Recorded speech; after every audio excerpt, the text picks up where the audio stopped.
오늘 하나님께서 우리에게 주신 말씀은 고린도후서 1장 1절에서 11절 말씀입니다.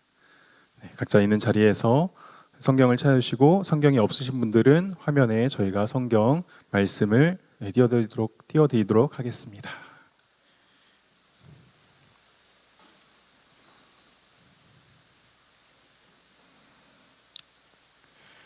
다 찾으신 줄로 믿고 우리가 1절부터 11절까지 교독하도록 하겠습니다. 제가 먼저 읽겠습니다.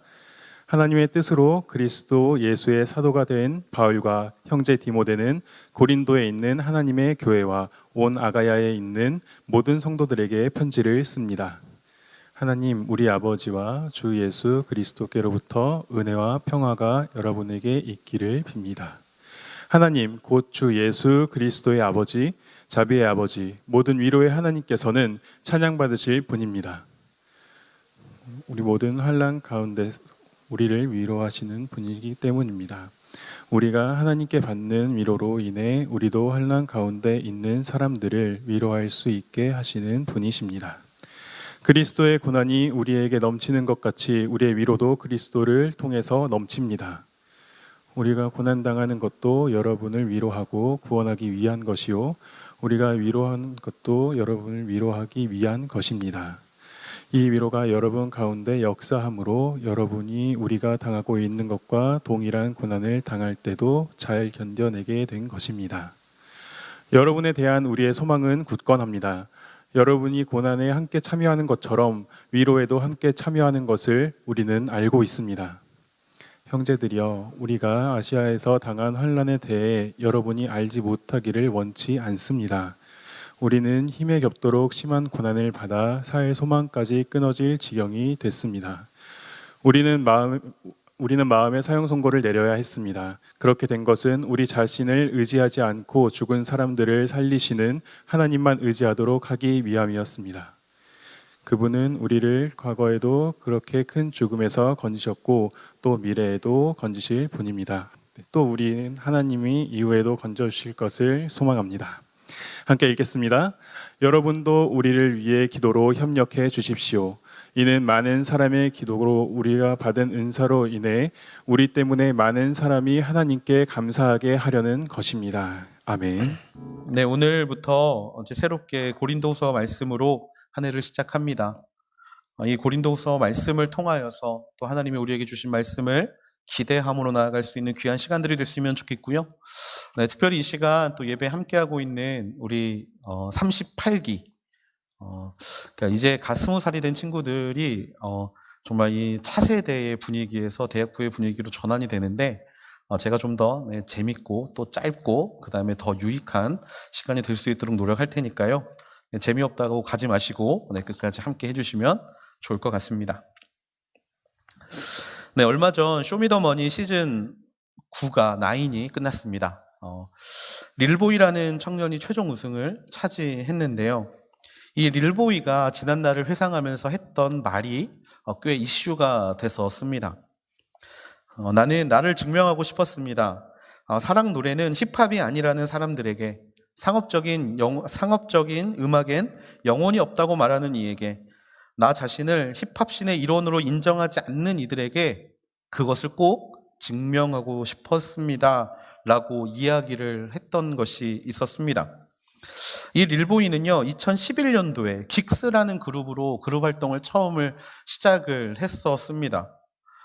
그룹 활동을 시작을 했는데 캐나다 노래를 샘플링을 해서 사랑 노래에 그 다음에 랩을 넣어서 그렇게 음반을 냈는데요.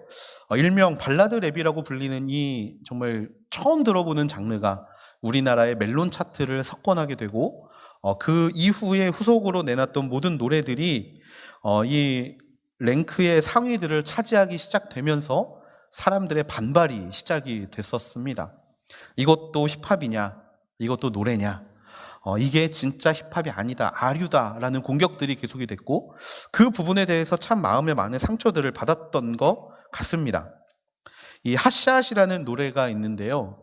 이 핫샷이라는 노래에 보면 힙합하면 섹스와 돈, 우리 둘은 아니라고 늘 현실 아닌 꿈 쫓는 존재들이라고 비난한다라는 이 사람들에 대한 아쉬움에 대한 가사들이 들어있는 것들을 발견하게 됩니다.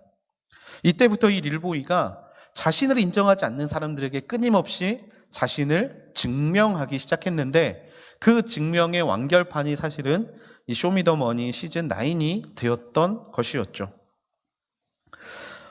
그러면서 그가 마지막으로 외친 한마디, 너희들의 틀에 나를 가두지 마라는 이 외침이 사실 좀 굉장히 큰 사회적 반향을 일으켰던 적이 있습니다. 이 릴보이뿐만 아니라 우리 모두는 이 세상을 살면서 끊임없이 자기의 증명을 요구받습니다. 너는 어떤 사람이냐?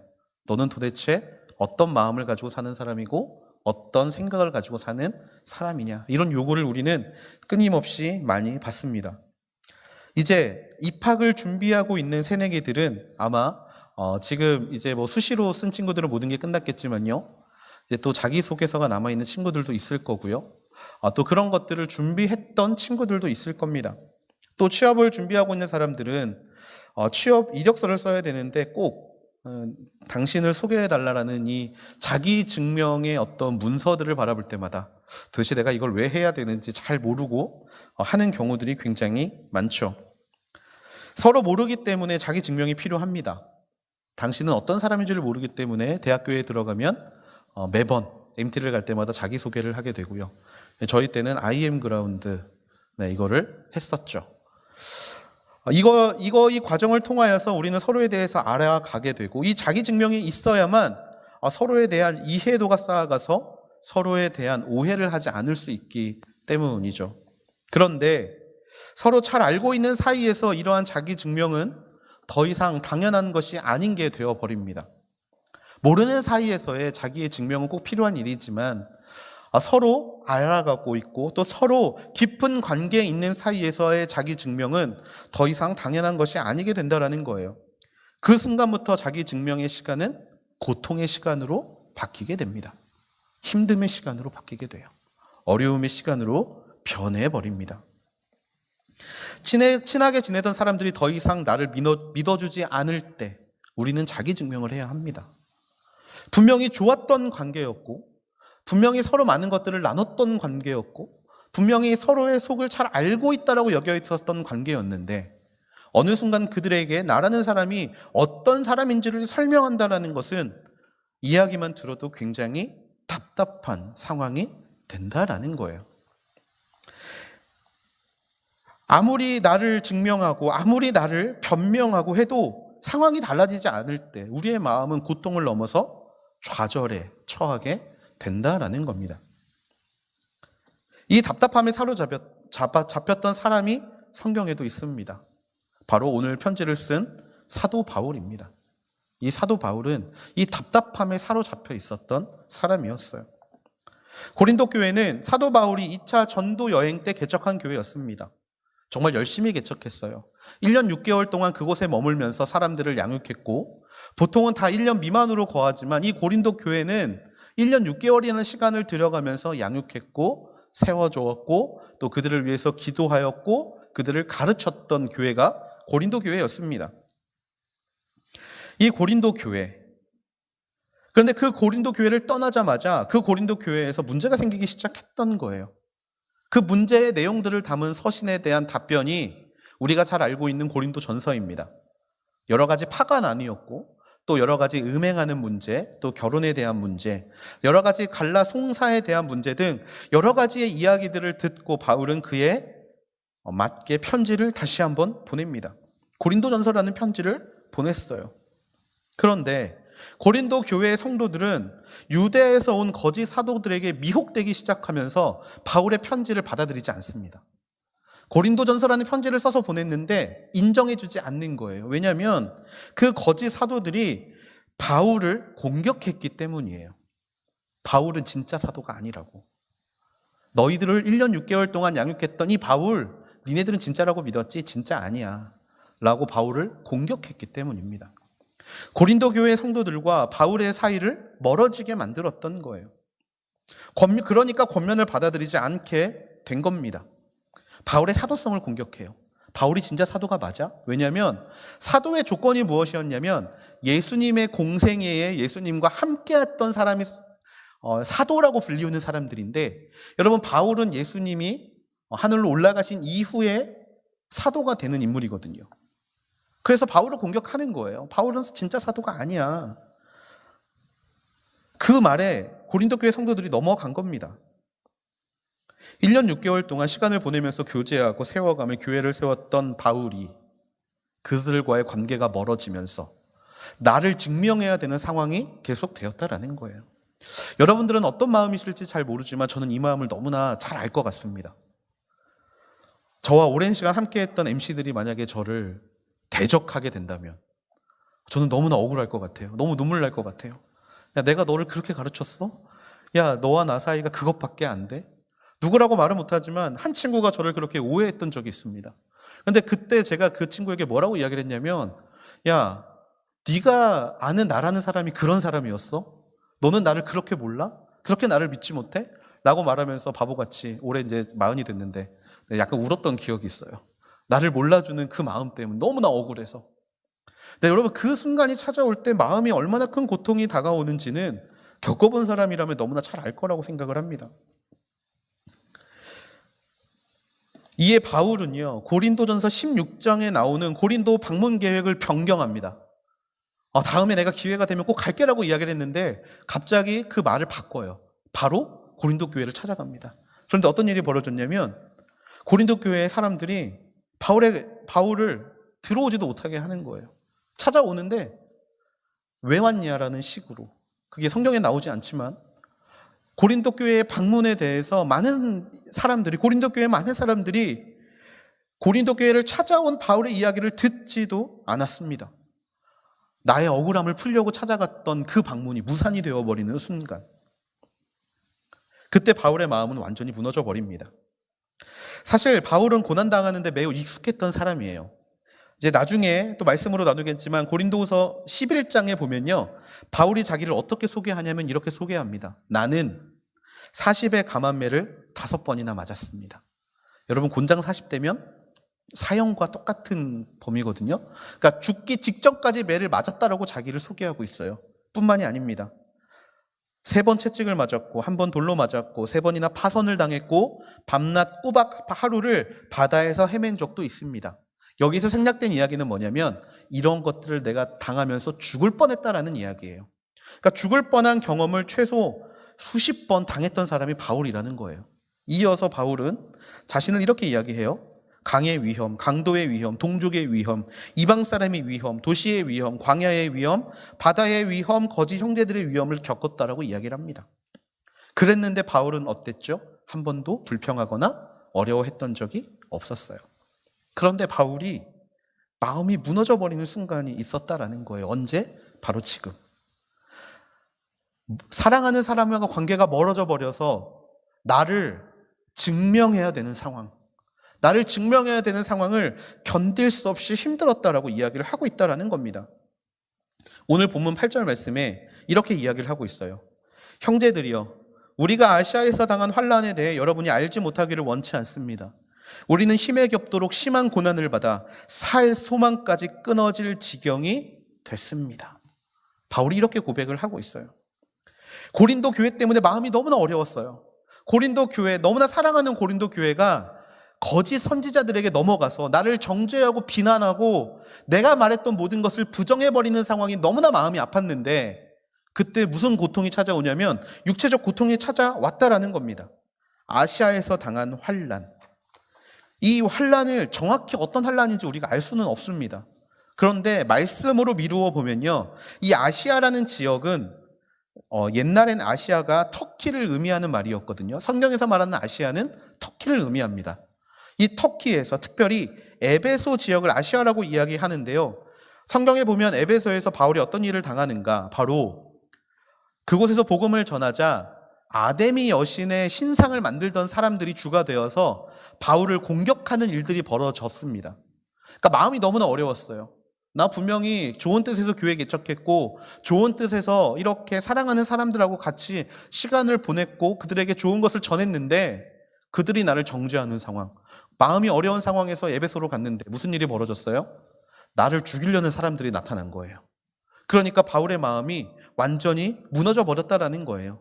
심적 고통 플러스 육체적 고통이 찾아오니까 그에게는 살 소망까지 끊어지게 만들어 버렸던 상황이 일어나게 되었다라는 겁니다. 자, 여러분, 이런 상황 여러분들은 어떠신가요? 혹시 공감이 가시나요? 이와 같은 일들이 우리의 인생에도 참 많이 일어난다라는 겁니다.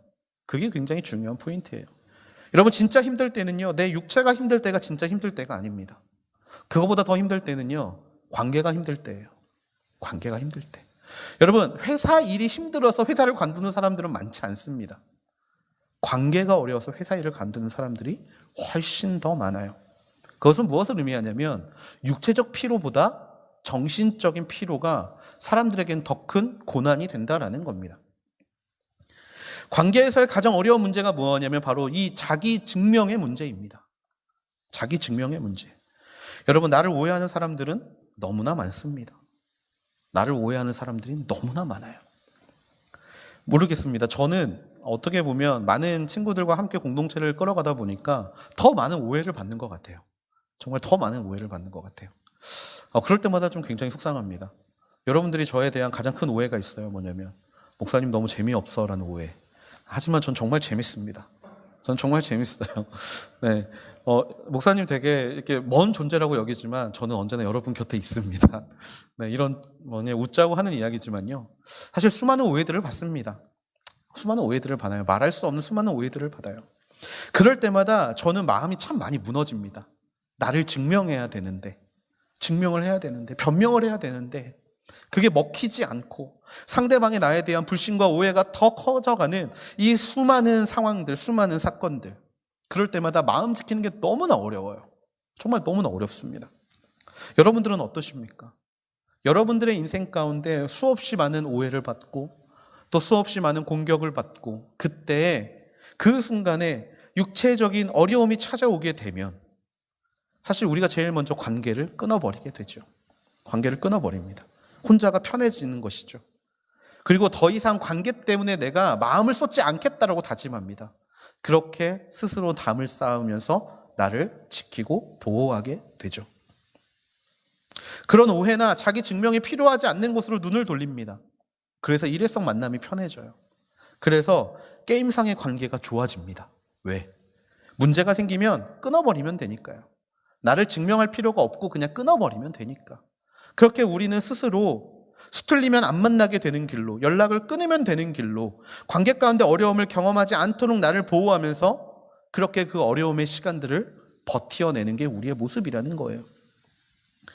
신앙이 있는 사람들은 뭔가 좀 다르면 좋겠는데 사실 신앙이 없는 사람들보다 신앙이 있는 사람들이 이 어려움에 더 많이 처하게 됩니다. 왜? 믿는 자들 사이에서 오해가 쌓여가면요, 서로 공격하는 게 안 믿는 사람들보다 더 심하기 때문이에요. 더 심합니다.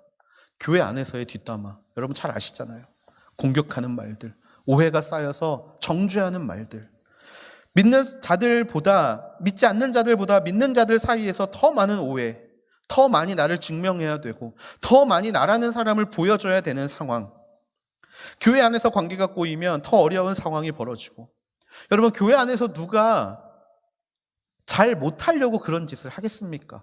다 잘해보려고 한 거였는데 이상하게 아우니치만 갔다 오면 관계가 꼬여버리고, 사역만 같이 하면 누군가가 오해에 빠져서 서로 공격하는 상황들이 교회 안에서는 더욱더 자주 벌어지게 된다라는 거예요.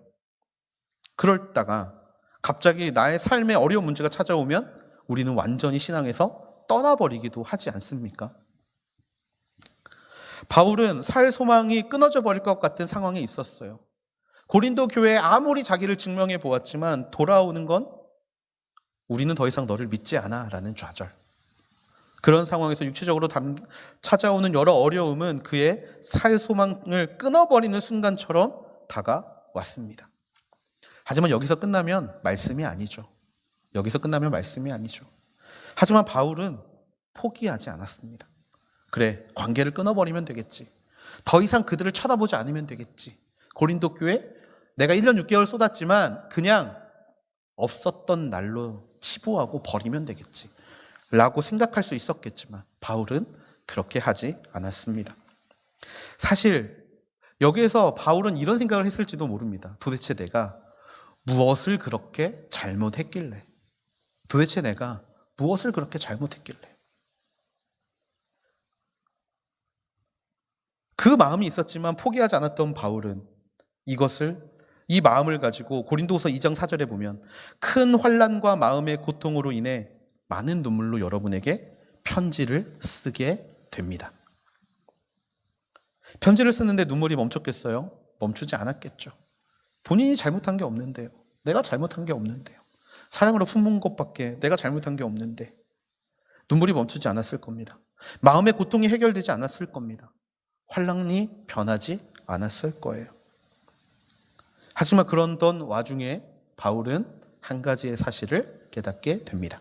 바로 오늘 본문 9절 말씀이에요.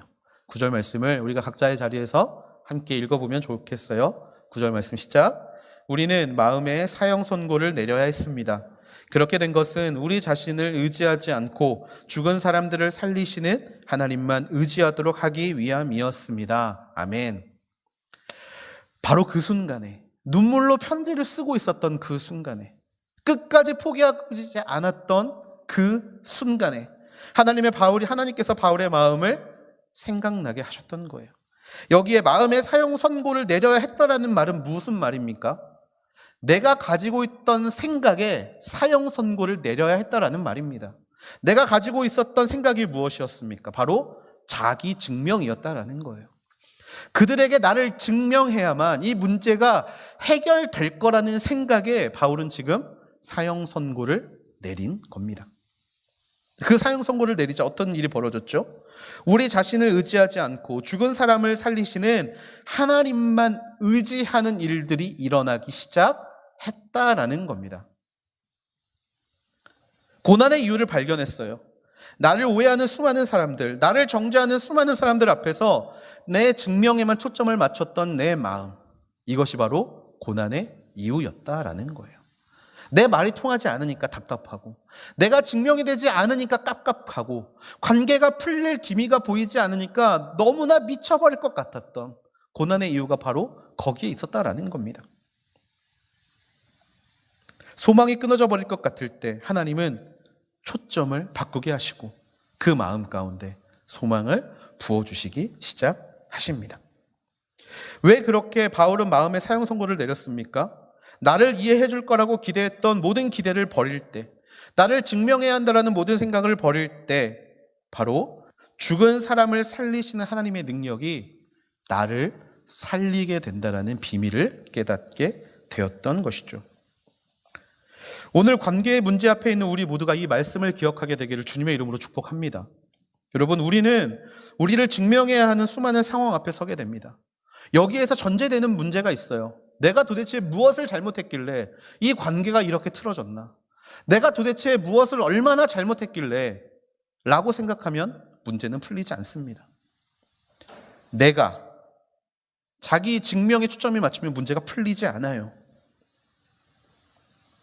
사람들이 나를 오해하고 사람들의 나의 진위를 이해하지 못할 때 내 안에 생기는 자기 변호의 욕망, 나를 증명해야겠다라는 욕망, 내 뜻이 선하다라고 이야기하고 싶은 그 욕망이 멈출 수 없는 상황이지만 여러분, 그것은 아무런 문제도 풀 수 없다라는 겁니다. 내가 의롭다라고 고백하는 순간, 내가 무엇을 잘못한 거 하나도 없다라고 이야기하면 아무 문제가 풀리지 않아요. 오해는 더 커집니다. 오해는 더 커져요. 그럴 때 우리는 기억해야 합니다. 우리의 시선을 잠깐 돌려야 한다라는 거예요. 당장 그 문제를 풀어야 한다라는, 그래서 그 사람을 찾아가서 야, 정말 솔직히 말해서 라고 마음에 드는 그 마음의 욕망들을 잠시 내려놓고 시선을 돌려야 합니다. 압박감에서 벗어나서 우리가 지금 가장 먼저 해야 할 것이 무엇인가를 발견해야 되는 거예요. 그것은 무엇입니까? 자기 증명이 아닙니다. 그것은 자기 증명이 아니라 바로 하나님입니다.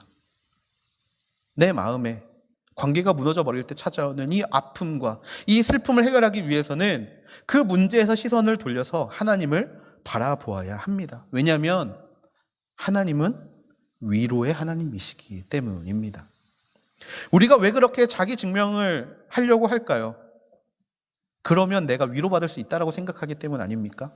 내가 이해받을 수 있다라고 생각하기 때문에 우리는 끊임없이 나를 증명하려 합니다. 하지만 그 위로를 주시는 분은 내 증명이 될 때 위로가 찾아오는 것이 아니라 바로 하나님을 찾을 때 위로가 찾아오게 됩니다.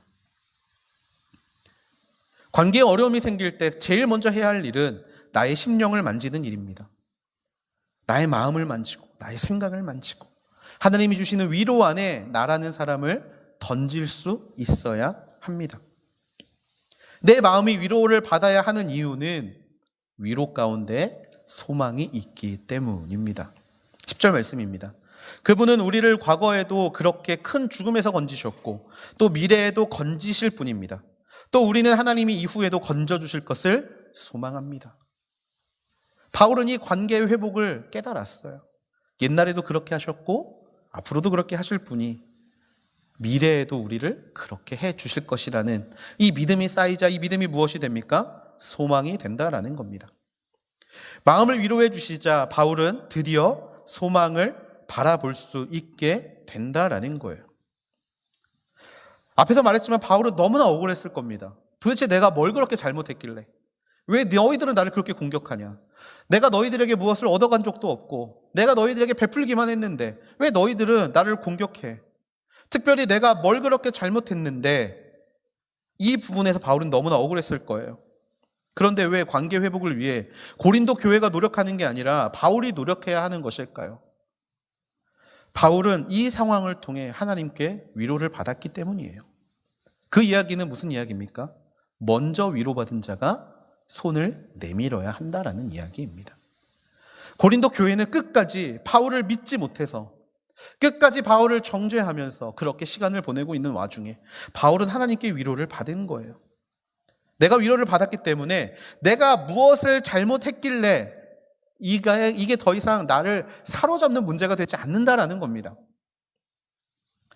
관계가 이렇게 됐고 내가 잘했고 내가 잘못해서 관계가 이렇게 저렇게 됐다라는 것을 논하는 게 먼저가 아니라 먼저 위로받은 사람이 내미는 손을 그 손으로 하나님은 관계의 회복을 이루신다라는 거예요.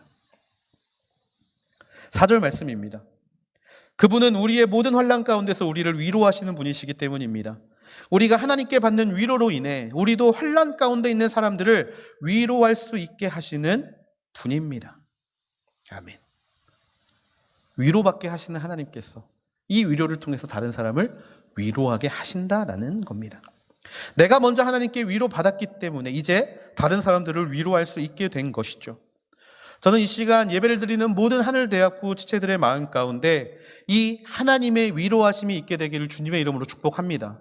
그리고 그 위로하심으로 말미암아 누가 무엇을 잘못했기 이전에 먼저 손 내밀 수 있는 자가 되기를 주님의 이름으로 축복합니다. 관계에서의 문제는 항상 있습니다. 관계에서 오는 고난은 어디에나 있습니다. 가족에서도 있고요. 부부 사이에서도 있고요. 연인 사이에서도 있고 학교에서도 있고 공동체에서도 있고 둘 이상 모인 모임에서는 어디서나 관계에 대한 문제는 있을 수밖에 없습니다. 이때 절대 하지 말아야 될 행동이 하나 있어요. 뭐냐면 잘잘못을 따지는 거예요. 잘잘못을 따지는 겁니다. 여러분 부부싸움 하지 않는 팁을 하나 알려드릴까요? 절대로 네가 잘했고 내가 잘했고 하지 않는 게 부부싸움을 하지 않는 방법입니다. 저도 그렇게 하다가 하루는 저도 모르게 이렇게 이야기를 하게 된 거예요. 제 아내가 좀 많이 속이 상했나 봐요, 저 때문에. 이제 그러면서 이제 부부싸움이 시작이 됐는데 아내가 저한테 막 공격을 하기 시작하는 겁니다. 야, 너는 맨날 바쁘다고 설거지도 안 하잖아. 넌 빨래도 안 돌리잖아. 너 청소 한 번 한 적 있어? 너 뭐 바쁘다고 뭐 한 번 한 적 있어? 그거를 내가 뭐라고 한 적이 있어? 여러분 이럴 때는 미안해라고 해야 되는 거예요. 근데 제가 이제 참지 못해서 저희 아내한테 그렇게 이야기를 했어요. 내가 한 번도 안 했어? 야, 며칠 내가 설거지 했잖아. 야, 며칠 내가 빨래 했잖아. 야, 너 없을 때 내가 빨래도 개고 나도 해. 나도 하고 있어. 시간이 없으니까 못 하는 거야. 라고 받아치고 그 싸움이 약 한 달 정도 간 적이 있습니다. 여러분, 누가 잘했고 누가 잘못했고의 문제는 관계를 절대 회복시킬 수 없어요. 그때 해야 될 거는 단 하나입니다. 하나님이 나를 위로해 주시기를 바라는 거예요. 솔직히 그런 상황에서 내가 잘못했다라고 생각하는 사람은 아무도 없을 겁니다. 아무도 없을 거예요. 하지만 우리가 기억해야 될 것은 먼저 하나님이 위로하신다라는 이야기는요, 바로 먼저 손 내밀어야 한다라는 겁니다. 왜? 그게 바로 하나님이 이야기하시는 말씀이기 때문이에요. 여러분, 산상수훈은 하나님이 믿는 자들에게 그리스도인으로 살아야 하는 모습을 알려준 게 산상수훈입니다. 근데 여러분, 산상수훈에 가장 많이 나오는 핵심의 메시지가 뭐냐면 바로 네가 먼저 손 내밀라예요. 네가 먼저 손 내밀라.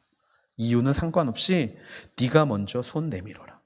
오른뺨을 때리면 왼뺨을 대줘야 되는 게 신앙인이고요. 오리를 가자고 하면 십리를 가져야 되는 게 신앙인이에요.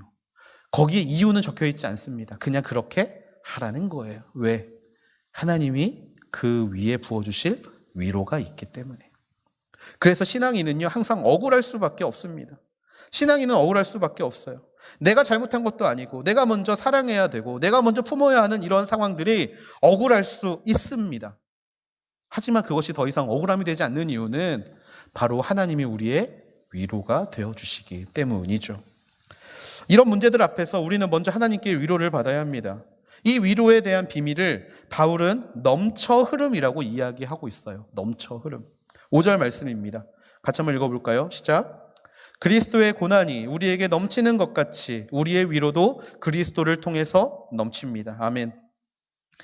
그리스도를 믿는 자들이, 신앙인이 아무 이유 없이 먼저 위로받았다는 이유 하나만으로 억울하지만 손 내밀 때 우리의 마음이 좋겠습니까? 좋지 않아요. 그것을 말씀은 고난이라고 표현하고 있습니다. 어려움이 분명히 있습니다. 그냥 있는 게 아니라 고난이 우리에게 넘쳐 흐른다라고 이야기합니다. 우리의 이해의 범주를 넘어서서 넘쳐 흐르는 이 고난이, 그냥 고난만이 넘쳐 흐르면 우리는 너무나 어렵고 힘든 삶을 살겠죠. 넘쳐 흐른다라는 뜻은 다 담을 수 없다라는 뜻을 의미합니다.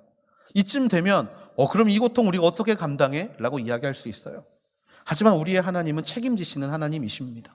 뭐라고 이야기하십니까? 위로도 넘친다라는 거예요. 고난이 넘치고 그 위에 하나님이 부으시는 위로가 넘칠 때 고난은 위로로 덮이게 된다라는 겁니다. 이 위로는 사람이 주는 위로가 아니라 하나님이 주는 위로라는 게 중요합니다. 관계 해결에서 나오는 위로가 아니라 그 이전에 하나님이 먼저 만져주시는 그 마음에 대한 위로로 말미암아 하나님이 우리 모두를 위로해 주시고 그로 인해 고통을 바로 볼 수 있게 해 주신다라는 것이죠. 그래서 위로는 먼저 하나님께 받아야 하는 것입니다. 그런데 사실 위로가 고난을 뒤덮을 정도만 있어도 상관이 없는데 이 위로는 고난을 뒤덮을 정도로 흘러넘치고 그 흘러넘침은 계속이 됩니다. 왜냐하면 그 이유가 6절에 나옵니다. 6절 같이 한번 읽어볼까요? 6절 시작. 우리가 고난당하는 것도 여러분을 위로하고 구원하기 위한 것이요 우리가 위로받는 것도 여러분을 위로하기 위한 것입니다. 이 위로가 여러분 가운데 역사함으로 여러분이 우리가 당하고 있는 것과 동일한 고난을 당할 때도 잘 견뎌내게 된 것입니다. 아멘. 내게 넘치는 이 위로를 통해서 하나님이 이루고자 하시는 일이 있습니다. 바로 내가 이 흘러넘치는 위로를 가지고 손을 내밀 때 그 손을 잡는 사람에게 하나님이 위로를 더하시기 위함이에요. 그러니까 이 위로가 흘러넘칠 때 나를 채우는 위로에서 그치는 것이 아니라 나와의 어려움이 있는 사람에게까지 그 위로가 흘러 넘치게 된다는 겁니다. 이 위로의 단편은 이런 거예요. 상대가 잘못했어요. 그래서 싸움이 일어났습니다. 관계에 어려움이 생겼습니다. 나에게는 사과할 만한 이유가 아무것도 없어요. 그런데 내가 먼저 손을 내밉니다. 내가 먼저 미안해. 내가 감당해 주지 못해서 미안해. 내가 먼저 관계의 회복을 위해서 기도하지 못해서 미안해. 라고 내미는 손을 붙잡을 때 상대의 마음은 어떨까요? 결국에는 나를 통해서 하나님을 보게 된다라는 것이죠. 그 사람은 나를 통해 하나님을 만나게 됩니다. 그 사람은 나를 통해 하나님께서 이루시는 구원에 이르게 됩니다. 이것이 바로 하나님께서 이 관계의 문제를 통해 이루고자 하시는 하나님의 뜻이자 하나님의 목적이라는 거예요. 사랑하는 하늘대학교 여러분을 권면하기 원합니다.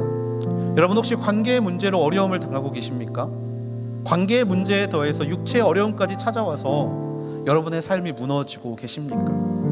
혹시 그 관계의 어려움이 내가 특별히 잘못한 게 없는데 도대체 내가 무엇을 잘못했길래 이런 어려움이 생겼는가 생각되는 문제들이 있으십니까? 여러분, 그 문제를 그냥 속상한 문제로 내버려 두지 않게 되기를 주님의 이름으로 축복합니다. 바울은 그런 상황이었지만 끝까지 포기하지 않고 눈물로 편지를 쓰다가 하나님의 위로하심을 얻었습니다. 그리고 실제로 고린도 교회는 이 바울의 눈물의 편지를 받고 실제로 변화되는 역사가 일어났고, 그 변화되는 역사를 너무나 기뻐하는 마음으로 감사하며 쓴 편지가 바로 오늘부터 우리가 함께 될 고린도 후서라는 책입니다. 여러분, 하나님은 절대로 우리를 실망시키지 않으십니다. 그렇게 하나님을 믿고 하나님의 위로를 얻고 먼저 손 내미는 자들에게 하나님은 놀랍도록 큰 회복과 위로의 축복을 내려주실 줄로 믿습니다. 이 관계의 비밀을 우리가 먼저 깨달을 수 있게 되기를 소망합니다. 사실 공동체를 섬기다 보면 수많은 이야기들이 들립니다. 어제까지 너무나 친했던 사이들인데 어느 순간 관계가 깨어져 버리고 어느 순간 서로 등 돌리고 멀어져 버려서 사역팀을 떠나고 순을 떠나고 그렇게 공동체를 떠났던 일들을 들을 때마다 너무나 마음이 아픈 것들을 발견하게 됩니다. 뿐만 아니라 여러분들이 가정에서 관계에 대한 어려움을 겪는다라는 이야기, 부모님들 또 형제들 또 그렇게 또 커플들 사이에서 관계에 어려움을 겪는다는 이야기를 들을 때마다 너무나 마음이 아파요. 이야기를 들을 때는 사실 그 사람의 등을 펴는 게 그 상담의 기본 원칙이기 때문에 그래, 걔가 잘못했네 하면서 웃으면서 이야기하지만 사실 하나님이 우리에게 원하시는 것은 내가 잘했고 잘못했고를 따지는 게 먼저가 아니라, 그럼에도 불구하고 하나님이 주시는 위로로 말미암아 먼저 손 내미는 것을 바라시는 것이 하나님의 마음인 줄로 믿습니다. 사랑하는 우리 하늘대학부 안에 틀어져 버린 관계가 있다라면 이 시간 이 말씀을 듣고 먼저 위로를 얻은 자가 손 내밀 수 있게 되기를 주님의 이름으로 축복합니다. 혹시 이 사이 가운데 멀어져 버린 관계들이 있다라면 이 시간 위로를 주신 하나님의 마음을 가지고 먼저 손 내밀 수 있게 되는 하나님의 진정한 자녀가 되기를 주님의 이름으로 축복합니다. 여러분, 내가 무엇을 잘못한 것이 없어서 기다리는 것이 문제가 먼저가 아니라 내가 도대체 무엇을 잘못했기 때문에가 먼저가 아니라 그럼에도 불구하고 위로하신 하나님을 먼저 만났기 때문에 손 내밀 수 있는 그런 우리 모두가 되기를 주님의 이름으로 축복합니다. 관계의 위로가 넘치고 그 관계의 위로를 통해서 진정한 기쁨을 깨닫게 되고 내가 먼저 손 내밈을 통하여서 그 영혼이 하나님을 만나게 되는 놀라운 역사가 바로 우리 하늘대학부 안에서 일어나게 되기를 주님의 이름으로 축복합니다. 우리 이 시간에 그 마음을 가지고 하나님 앞에 함께 기도하기를 원하는데요, 우리 시간 한 가지만 놓고 함께 기도하기를 원합니다. 사랑이 많으신 아버지 하나님, 우리의 인생 가운데 찾아오는 수많은 관계의 어려움 가운데 하나님, 내 마음을 먼저 위로하여 주셔서 내가 먼저 그들에게 손 내밀 수 있는 믿음의 자녀들이 되게 하여 주시옵소서. 도대체 내가 무엇을 잘못했길래 이런 잘잘못을 따지는 인생이 아니라 하나님께서 먼저 위로해 주셨사오니 내가 먼저 손 내밀 수 있는 믿음의 자녀들이 되게 하여 주시옵소서. 아버지의 잘잘못은 뒤로 하고 그 하나님의 위로를 먼저 맛보아 알았기 때문에 손 내밀 수 있게 하여 주시고, 하나님이 나를 먼저 만나 주셨기 때문에 손 내밀 수 있게 하여 주시며, 아버지 하나님이시여 모든 시선을 나의 증명에 초점을 맞추는 것이 아니라 하나님께 초점을 맞추고 하나님이 주시는 위로를 가지고 아버지 세상 가운데 그 위로의 중보자, 위로의 전달자가 되는 믿음의 자녀들이 되게 하여 주시옵소서. 우리 시간 그 기도 제목 가지고 함께 하나님 앞에 기도함으로 나아가시겠습니다. 다시 기도하시겠습니다. 오 사랑을 받으신 아버지 하나님, 우리의 마음을 주 앞에 올려드립니다. 아버지, 우리의 생각을 주 앞에 올려드립니다. 아버지, 나를 증명하려 했던 수많은 관계들의 문제 앞에서 나를 증명해야만 아버지 이 문제가 풀릴 것 같았던 그 관계의 문제 앞에서 주여, 이제 더 이상 나를 증명하는 것이 먼저가 아니라 하나님의 위로를 받는 것이 먼저임을 알게 해주심에 감사합니다. 하나님, 나를 위로하여 주시옵소서. 이 마음을 만져주시옵소서. 이 마음 가운데 하나님의 크신 뜻이 임하게 하여 주시옵소서. 잘못된 것을 쫓아 아버지 잘못된 것을 따라 아버지 앞에 모든 것을 풀려해 보았습니다. 하지만 그것은 풀리지 않았습니다. 그것은 더 얽힌 아버지 하나님이시여 실검지처럼 더 얽혀서 풀지 않을 아버지 풀 수가 없었던 사건으로 흘러갔음을 고백합니다. 하지만 아버지 하나님, 그 순간 내가 깨닫게 된 것은 나를 바라볼 때가 아니라 하나님을 바라볼 때, 나를 집중할 때가 아니라 하나님께 집중할 때 내 안에 넘치고 그 위로로 말미암아 모든 것들이 풀리게 되는 것을 발견했습니다. 살아계신 아버지 하나님, 그 시간을 우리 가운데 허락하여 주시옵소서. 그 시간을 우리 가운데 넘치게 하여 주시옵소서. 그 위로가 우리에게 넘치게 하여 내가 먼저 손들게 하여 주시고, 내가 먼저 하나님의 자녀가 되게 하여 주시고, 내가 먼저 하나님의 위로하심으로 아버지 나의 마음을 주시고, 그 마음이 흘러넘침으로 인하여 하나님의 사랑하는 대로 이끌어가는 놀라운 역사가 우리 가운데 일어나게 하여 주시옵소서. 주를 바랍니다. 주를 따릅니다. 언제나 그 안에서 하나님의 사랑 안에서 아버지 모든 것들이 바꿔가는 믿음 안에서 온전하고 그러고 아름다운 사랑을 통하여서 하나님의 바람을 세우는 믿음의 자녀들 되게 하여 주시옵소서. 사랑 많으신 아버지 하나님, 우리 안에 수많은 관계의 문제들이 있음을 발견합니다. 아버지, 특별히 내가 무엇을 잘못했는지도 아버지 모르는 상황이지만 이상하게 관계가 틀어지고 이상하게 관계가 삐뚤어지고 아버지 이상하게 관계가 무너져 버리는 수많은 시간들 속에서 아버지 하나님이시여, 지금껏 그들이 무엇을 잘못했는지 깨닫고 돌아오기를 기다렸던 나의 마음을 주여 불쌍히 여겨 주시옵소서. 아버지, 그것이 나의 마음 가운데 얼마나 큰 상처를 입혔는지 아버지 내가 인식하지 못하지만 내 마음에 얼마나 큰 아픔이었는지를 깨닫게 됩니다. 아버지, 이 시간 하나님이 우리에게 말씀하십니다. 먼저 위로받은 자가 먼저 손을 내밀라. 먼저 하나님의 그 위로를 발견한 자가 그 손을 내밀라. 하나님, 이 말씀을 붙잡고 나아가는 믿음의 하늘대학부가 되게 하여 주시옵소서. 아버지, 내가 무엇을 특별히 잘못하지 않았을지라도 아버지 무언가 내가 특별히 그에게 잘못한 일이 없다 할지라도 아버지 어그러져 버렸던 관계가 있다라면 하나님 이 시간 그 마음을 위로하여 주시고 그 위로함을 바탕으로 먼저 손 내밀 수 있는 믿음의 하늘대학부가 되게 하여 주시옵소서. 우리 하나님은 위로의 하나님이십니다. 우리 하나님은 사랑의 하나님이십니다. 사랑의 위로함이 내 안에 넘쳐 흘러 아버지 우리와 관계가 무너져 버린 자들에게 흘러갈 수 있도록 주여 모든 시간들을 붙잡아 주시옵소서. 먼저 손 내미는 자에게 역사하신 하나님, 우리가 내민 그 손을 붙잡고 아버지 그들이 하나님을 발견하게 될 줄로 믿습니다.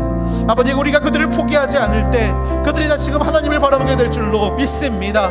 그들이 눈물 흘리며 우리 안에 역사하셨던 그 하나님을 만나게 될 줄로 믿습니다. 주여, 그 은혜의 자리 가운데 우리를 초청하여 주시고 그 은혜의 자리 가운데 우리 모두를 초청하여 주셔서 아버지 우리의 깨어진 관계가 회복되고 아버지 무너진 관계가 다시 세움을 받는 역사가 일어나게 하여 주시옵소서. 아버지, 특별히 기도합니다. 하늘대학부 안에 무너져버렸던 모든 관계들을 하나님 회복시켜 주시옵소서. 먼저 깨달은 자가 먼저 손 내밀게 하여 주시옵소서.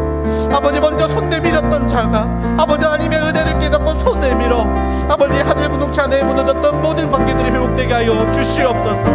아버지 뿐만 아니라 아버지 이 가정이 회복되게 하시고 이 삶이 회복되고 하시고 혹시 관계 때문에 교회를 나오지 않는 친구들이 있다라면 아버지 그들에게 먼저 손 내밀어 그들이 다시금 회복되고 돌아오는 놀라운 역사가 일어나게 하여 주시옵소서. 이해가 먼저가 아니라 위로가 먼저인 줄을 믿습니다.